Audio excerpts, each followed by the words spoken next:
Bon, je vais essayer de vous montrer en moins de 5 minutes un petit logiciel qui s'appelle Marvin JS. Donc c'est un outil en ligne qui permet de construire des molécules. Vous voyez ici sur le côté droit de l'écran une molécule que j'ai justement construite avec ce logiciel. Donc je vais vous montrer comment on peut faire ça. Donc vous avez cet environnement qui apparaît quand vous allez sur l'outil en ligne. Vous pouvez sélectionner les atomes que vous voulez ajouter sur l'écran ici.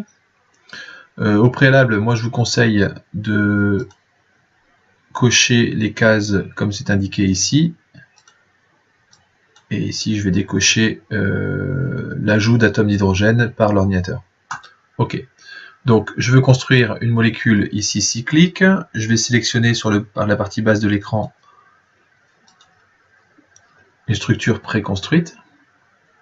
Et je vais ajouter les atomes qui manquent. Donc en l'occurrence, il manque des atomes d'hydrogène ici, ici, ici, ici. Un atome de carbone là.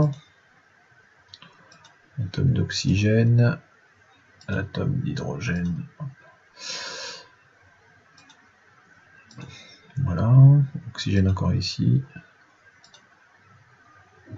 Carbone. Carbone. Hydrogène, hydrogène. Et j'ai oublié quoi? J'ai oublié l'oxygène qui était là. Ensuite, pour ajouter des liaisons, il y a des icônes sur le côté ici. Je peux choisir des liaisons simples, des liaisons doubles. Alors, je vais commencer par les liaisons doubles qui apparaissent dans le cycle. Ici, ici. Également, entre l'atome d'oxygène et l'atome de carbone, il y a une double liaison. Donc là, je clique sur l'atome d'oxygène et je maintiens enfoncé le bouton et je vais jusqu'au deuxième atome. Même chose pour celui-ci.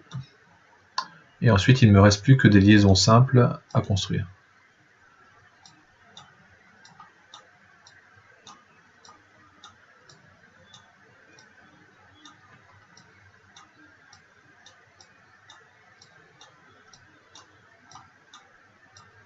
Voilà. Alors, ici, il y a une petite erreur. Comment je vois qu'il y a une erreur? Parce que l'atome est devenu rouge. Donc, c'est simplement parce que j'ai rajouté un atome en trop. Donc, je vais supprimer, en cliquant sur la gomme, supprimer le carbone ici et sa liaison. Et je vais reconstruire la liaison que j'ai dû mal faire. Voilà. Donc, à ce stade-là, je peux demander à l'ordinateur de remettre en forme la molécule. Je vais cliquer sur 2D. Pour zoomer, j'utilise la molette de la souris. Donc là, j'ai une structure en 2 dimensions. Je peux demander à l'ordinateur de mettre cette structure en 3 dimensions en cliquant sur l'icône 3D. Voilà. Et donc, je peux faire des erreurs, oui. Donc là, j'efface ce que j'ai fait. Oui, et je peux tourner autour de la molécule en cliquant sur l'icône 3D. Voilà. Bon, cette rotation 3D n'a d'intérêt que si on travaille en modèle moléculaire. Donc je vais revenir à une structure 2D. Et donc pour avoir un modèle moléculaire, eh bien, en fait c'est possible, il suffit de cliquer sur la petite roue dentée ici, et de sélectionner dans la fenêtre Ball and Stick. Et ainsi on voit apparaître la molécule en modèle moléculaire. Donc on peut également tourner autour. Alors ici, la molécule a été représentée en 2 dimensions, or elle est en 3 dimensions, donc je vais cliquer sur l'icône 3D. Voilà.